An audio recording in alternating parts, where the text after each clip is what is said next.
One day, Percy arrived at the quarry to collect some stone for his freight cars. Snow and frost lay everywhere. There was not a sound to be heard. Percy ventured further. He found Mavis, the new diesel engine, resting in the shelter of some rocks. "Cheer up, Mavis," he whistled. Mavis was still remembering the trouble she'd had with cars. "Manager says I don't listen to advice. He says I've no business jauntering down Toby's line. Toby's a fusspot." "Toby has forgotten more about freight cars than you will ever know," replied Percy. "You must put the cars where he wants them. Then you'll be a really useful engine. Now, if you'll excuse me, I have to take these stones to the harbor." Mavis liked Percy, but she still wouldn't listen to his advice. "Why shouldn't I go on Toby's line?" The siding arrangements were awkward. To put the cars where Toby wanted them, Mavis had to make several journeys. She started making a plan. "If we used the teeniest bit of Toby's line," she said to her driver, "we would save all this bother." Her driver, suspecting nothing, allowed them to go as far as the first level crossing.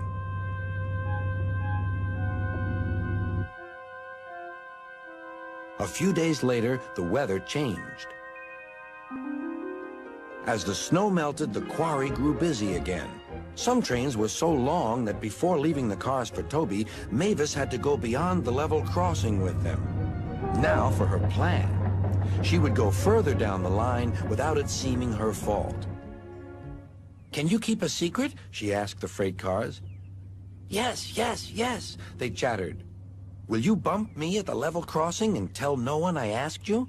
The cars promised. But while Mavis was away, Toby arrived.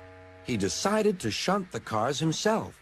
The cars decided to bump him anyway. They reached the level crossing and Toby's brakes came on.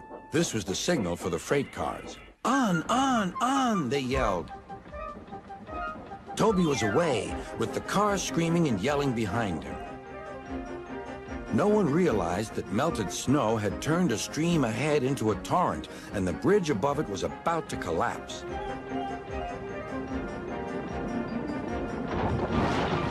The rails were now like a tightrope across the thundering water. "Stop! Stop!" cried Toby. His driver fought for control. They came nearer and nearer to the bridge. It was all or nothing now. The driver braked hard.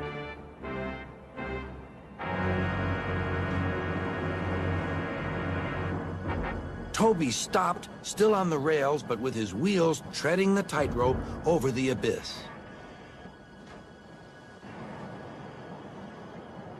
Mavis was horrified and quickly came to the rescue. Workmen anchored Toby with ropes while she pulled the freight cars away. Then she helped Toby to safety.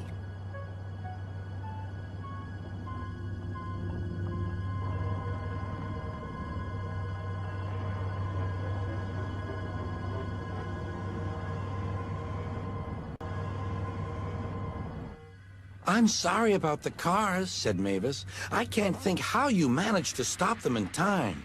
"Oh, well," said Toby, "my driver told me about circus people who walk tightropes, but I just didn't fancy doing it myself." Later, Sir Topham Hatt arrived.